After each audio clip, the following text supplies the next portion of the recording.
Okay, so what I want to do real quick is just dive into the idea of regular expressions. This is going to carry over very, very well from our regular languages and our NFAs. So if you haven't seen the content on that, I would highly suggest going back and looking at that. Without further ado, going to move over to the slides. Again, just regular expressions, and it's going to kind of take the idea of regular languages and their operations and combine that with some of the flexibility we saw with NFAs as a whole. So, in traditional arithmetic, we commonly use operations such as addition and multiplication to construct more complex expressions, with the example being, 5 plus 3 in parentheses times 4. Again, this being 5 plus 3, 8 times 4 being 32. So we can do some form of actual calculation and kind of build up to more complex things. We see this in propositional logic, Boolean algebra, other areas as well, and we can do the exact same thing with our regular operations to construct regular expressions. This being a 0, a union 1 concatenated with a 0 star. So we can just make more complex expressions and give ourselves a bit more flexibility in making complex operations and different languages and whatnot. So, as a reminder, the operations we have are union, concatenation, and star. Concatenation is often implicit in regular expressions, so we'll often omit the actual concatenation symbol. Very, very similar how you'll omit multiplication very, very frequent. And much like other arithmetic fields, we also have some form of order of operations, and it is infix, so parentheses are going to take priority here. And then we have star is going to be the highest rank priority after parentheses. Beyond that, we have concatenation, and then finally union. If you want to think about it, concatenation, star can be like where exponents are, concatenation being like where multiplication is, and union being where addition is. You can kind of think about those as a similar layer of equivalency from your traditional arithmetic to this arithmetic. Well, I guess expression.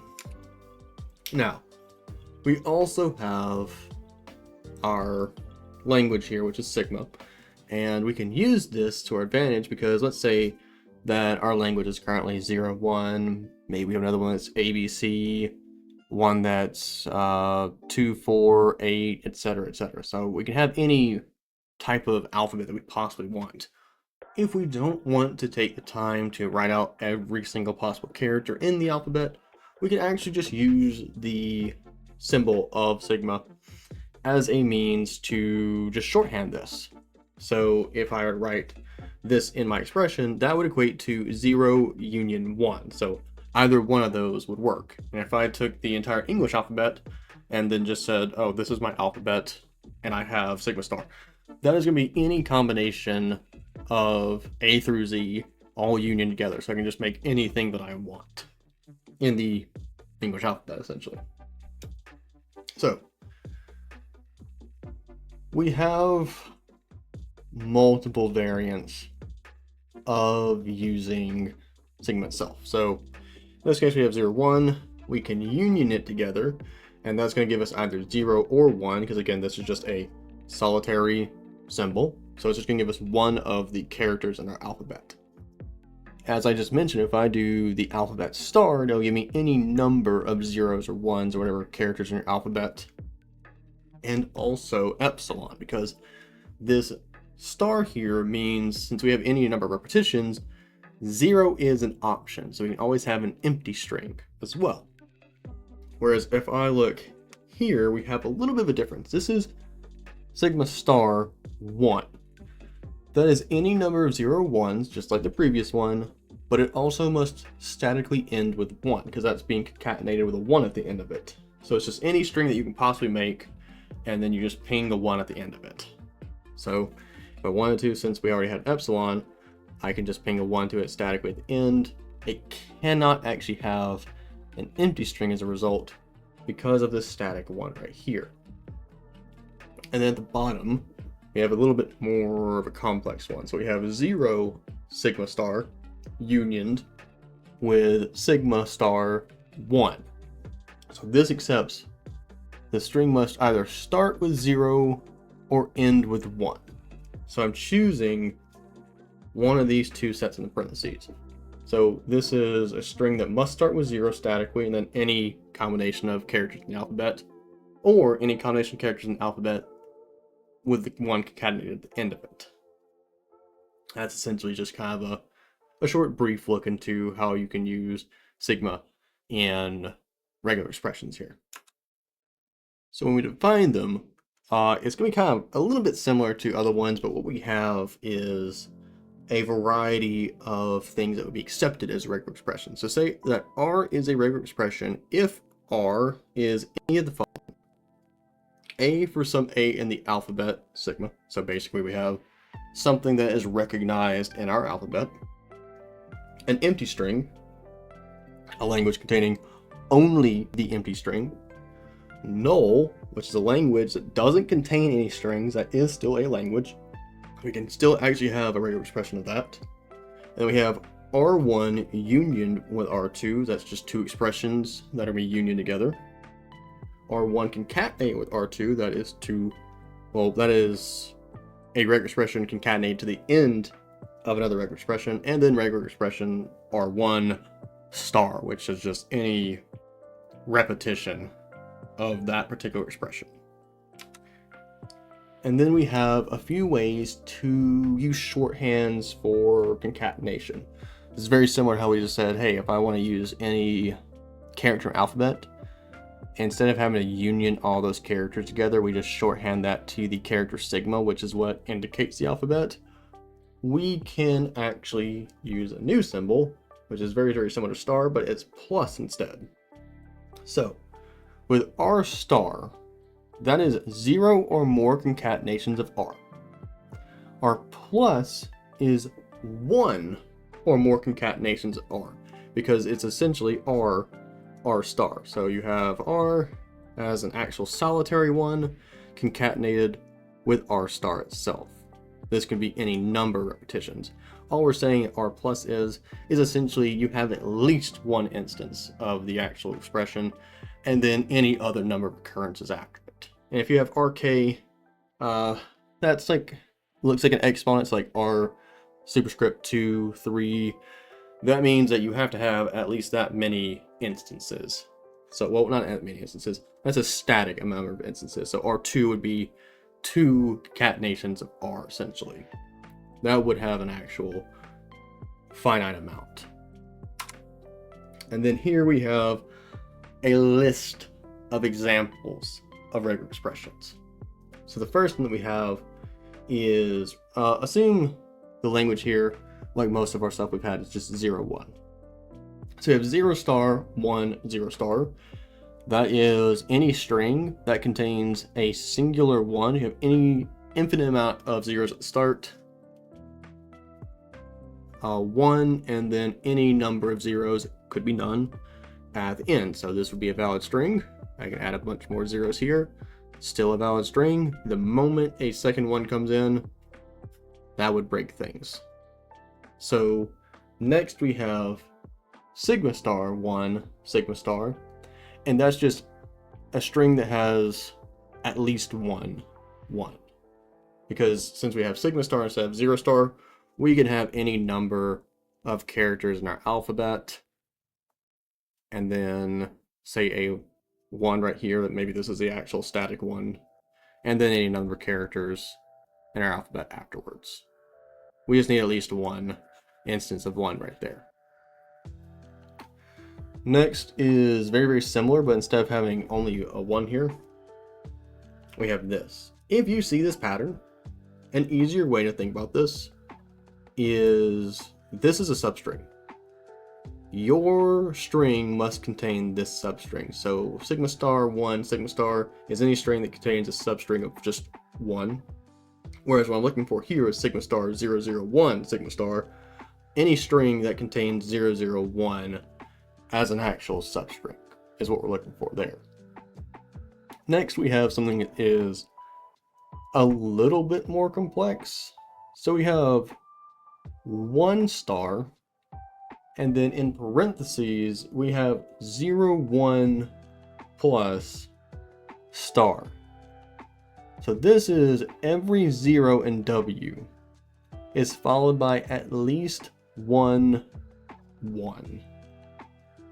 So we have any infinite amount of 1s at the very beginning. I'm going to write it up here on the top. That's just any number of 1s. Doesn't matter. Could just be 2. And then the star here means that the parentheses are optional, because we could have 0 repetitions of this. This could accept an empty string. But if we do encounter this actual parentheses here, what it's saying is we have a static 0 followed by a 1 plus. That is at least one instance of 1. So if I get a 0, there's at least one here. So what I'm going to do is say this is the first part, the 1 star. This is my first occurrence of what's in the parentheses. It's just 0, 1 by itself. My next occurrence could be 0, 1, 1, 1. That's my next occurrence. And then maybe just 0, 1, 3. This is the actual like star part indicated here. And each individual subpart of this substring is a 0 followed by at least 1, 1. So 0, 1, 0, 1, 1, 1, 1, 1, 1, 1, 0, 1, 1, 1, etc., etc. And then this little part over here, that's just the 1 star at the beginning. But again, since both of these parts here that are getting concatenated together are stars, this could also accept an empty string where there are no 0s and there are no 1s. The only thing that matters is if you do encounter a 0, it needs to have at least one singular 1 come after it. And the next part is very interesting because it is sigma concatenated with sigma, and then that expression is starred. So it is guaranteeing that you have patterns of even length. So we could have 0, 1. Well, technically we would have an empty string that's still even. We can have 1, 1, followed by a 0, 1, followed by a 1, 0, followed by a 0, 0, and so on and so forth. It's just guaranteeing 2 characters from the alphabet must be repeated each time that there is a concatenation here. And then after that probably has one of the more complex looking ones on this entire slide. But it's honestly not too bad if you look at it. So we have unions here. So we know that these are going to be kind of like individual things you can choose. We have static 0 and 1, so we can just kind of ignore those for now. Let's put them in a box over here and we'll come back to it later. And look at these 2 more complex ones here. So we have 0, sigma star 0, union with 1, sigma star 1. And then you have just 0 and 1 by itself. So what this is saying is that the string must start and end with the same symbol. So 0 and then anything you could possibly think of to construct in the alphabet itself. Doesn't matter how long it is, could be 3 trillion letters. The only thing it cares about is that both ends and starts with this 0 right here and right here. Same thing, I can change those 0s to a 1, and then it would satisfy this portion of the actual regular expression. So why do we need this static 0 and 1? Well, if we have this, then what this is saying is that we have to have at least 2 characters. Because this is how you get 0, 0, because that sigma star is saying that any number of characters could be 0 as long as you have the static 0 at the end and start, you're good. Same thing with the 1. But if you just want this, which still ends and starts with 0, you have to actually include these 2 static 0 and 1s as single character inputs. You union all these together, and this is exactly what it gets you. And then here at the end, these last 2, you see some actual uses of epsilon itself, which is where things get a little bit interesting. So if you see this is 0 union epsilon concatenated with 1 star, then that could be 0, 1 star or just 1 star by itself. Because what's going to happen here is this union is being concatenated to 1 star, which obviously we can get the first part, which is 0 with 1 star concatenated at the end, or epsilon, which is just empty, union with 1 at the end. So we just have either 0, 1 star or just 1 star by itself. Same thing here at the bottom is kind of a interesting idea. We have 0 union epsilon concatenated with 1 union epsilon, which if we concatenate epsilon epsilon, we just get epsilon. I could have 0 epsilon, which is just 0. I could have epsilon 1, which is just 1, or I could have 0, 1, which is 0, 1. So there's lots of ways that we can actually construct these in anything that we need to essentially accomplish. So things like starting and ending with the same symbol, it's something we understand in English very well, but if we try to translate that to a regular expression, it can look pretty chaotic, honestly. If I wanted one that said, okay, you need a string that is a number of characters that are multiple of 3, that might not be very straightforward, but if we look at this, which is an even length, this is a multiple of 2.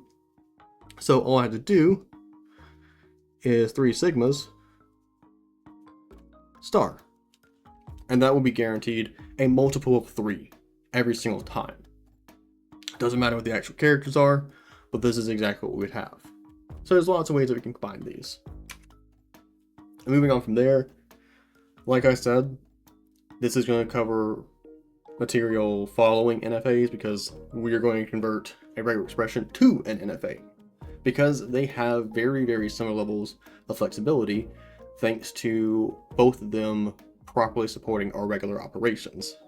And thankfully epsilon is included in both of them, so they're very, very easy to go from one to another and vice versa. So if we look right here, consider the following expression: AB union A star. So we have a few things happening. We have a star operation to everything that's parenthesis. In the parenthesis, we have AB being concatenated, and then beyond that, I have AB union A. So this can be doing a lot of things. This could just be an empty string. This could just be A star, or this could be AB star, essentially. It could be just doing a lot of things. We're choosing between many, many things. But in order for us to actually get to that, we need to kind of start from a very, very simple plane. So first things first is we need to make 2 NFAs that just accept A and B. So if we start here, this beginning step has an empty string, there's nothing in it, so we just add a singular A and accept. Same thing here, empty string, add a B, accept, and that is an NFA for the regular expression of A, and then 1 for B. And that's the simplest level that we have right now. So first, we want to take care of that concatenation inside the parenthesis. And just like we've seen before, epsilon is what lets us do that so easily. So I take my previous one where I had this being the accepting state, and I remove the accepting state aspect from it, and I choose to do an epsilon transition from that accepting state to the starting state of my other NFA, because these are 2 separate NFAs from previous slide. I now just remove this from being an accepting state, do an epsilon transition to the start state, and now I have A, B. And that gets me A concatenated with B. Beyond that, we need to add union. And the way we do that is we need to adjust the start state. So in the previous one, this was the start state. But now we need a new one that's kind of external to both of our NFAs, because what we have is A union B right here, and then A, we already seen, is just this.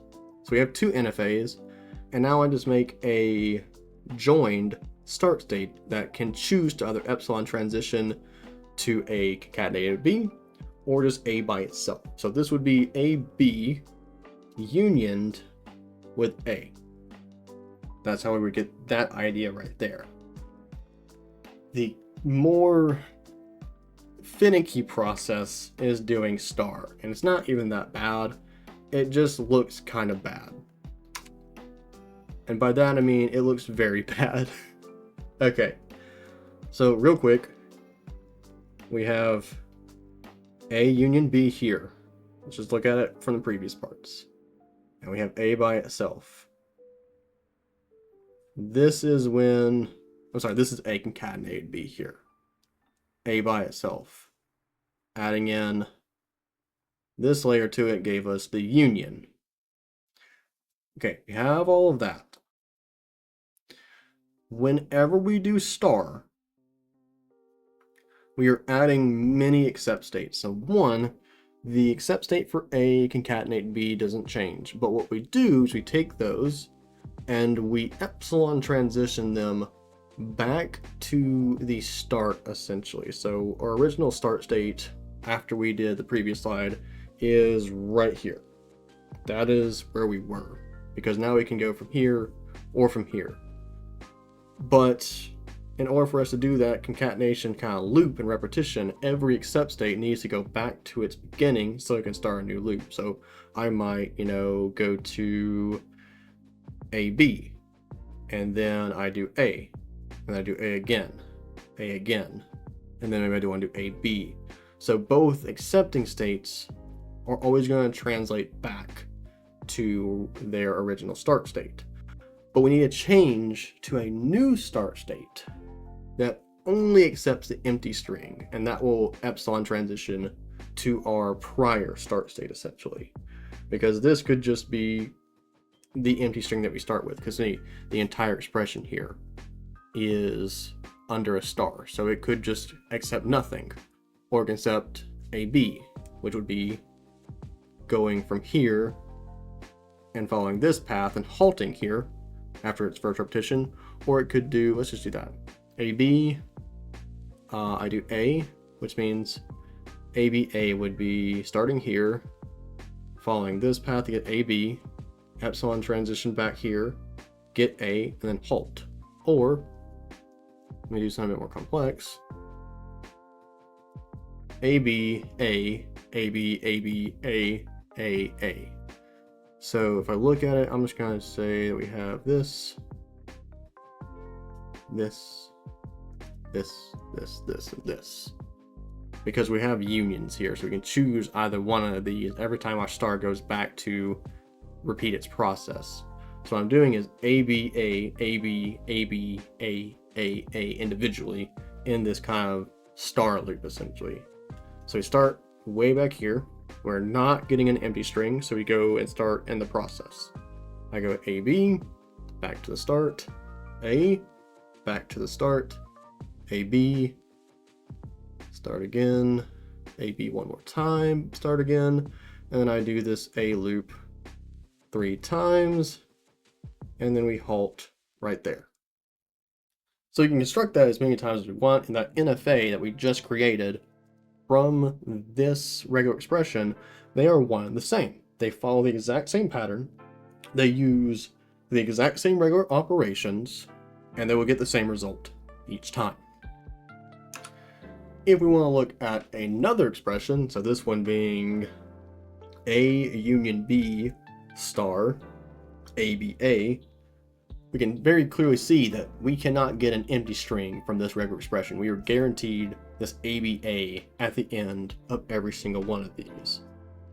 This first part here would be a little bit more complex. So again, we have A here, B here, and we're just going to go ahead and union them right out the gate. So we go ahead and make that kind of external start state that chooses an epsilon transition to go to either one of these. So I could either get A just by starting here and going up to A, or I can get B by going down here and getting B.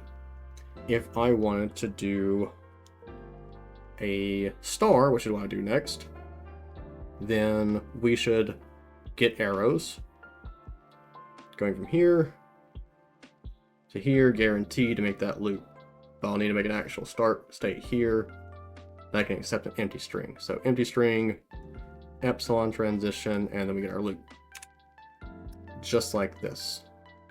So it gets us the A union B star.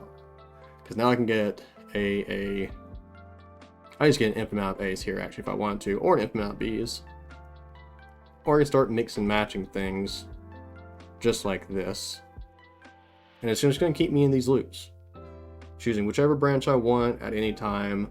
I can make any of these combinations just fine.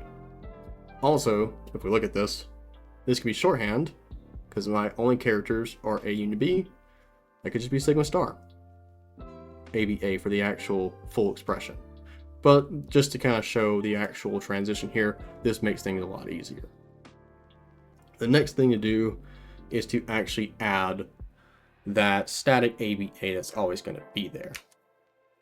And so we know concatenation looks something like this. It's just A, epsilon into B, epsilon into A, and then except.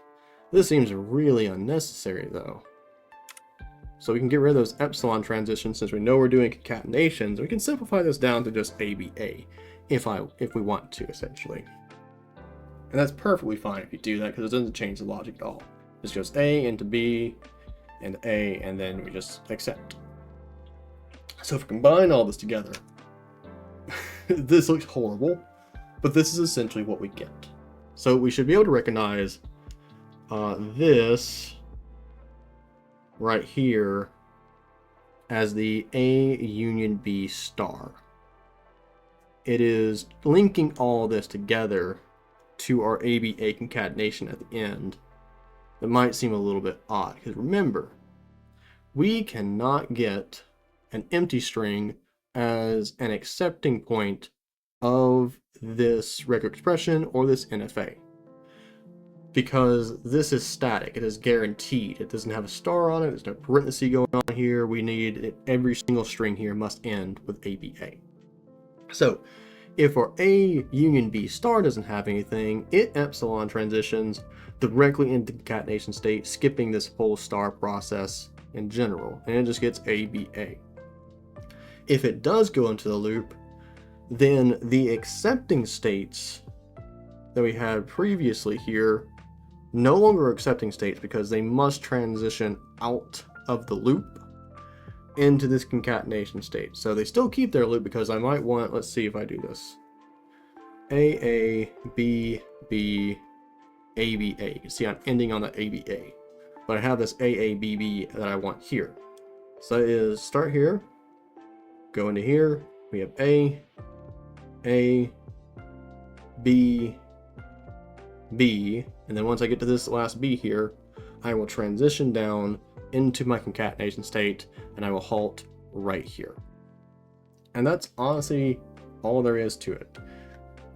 Now, I'm saying that as if though this is the most simple thing in the world, and obviously these are kind of cherry-picked, simplistic, regular expressions to do conversions because it's pretty clean. It's not the most grotesque thing you've ever seen in the world. If you want that, you can look at the previous video of doing conversions of NFAs to DFAs. This isn't that nasty. Like this, if you do a regular expression to the NFA, they have the same level of flexibility. So you get similar complexities from the regular expression to the resulting NFA. The NFA obviously is going to be a little bit worse on the eyes in general because you have to have all these states, all these arrows and transitions. So looking at it at a glance kind of is awful if I'm being honest. But then you get the idea to just kind of write it out in its actual more mathematical representation of a regular expression. And generally it's not that bad. So that's all I have for this topic for now. Regular expressions are some of the most abused things in computer science and parsing in general. You can see some pretty heinous stuff when it comes to regular expressions and trying to identify strings and substrings and doing replacements and whatnot. So regular expressions are very, very, very commonly used in computer science. And there are going to be some people who understand regular expressions very well and can craft them off the top of their head by understanding it. And there are those in the majority who think they look like absolute witchcraft and very, very heavily question the sanity of those that use them. That's how regular expressions work. It's how it's always going to be. But I think as long as you have a decent core understanding of how they work, then I think you're doing pretty well. So, with all that being said, I hope this was helpful. I hope you learned something, and I'll see you in the next video.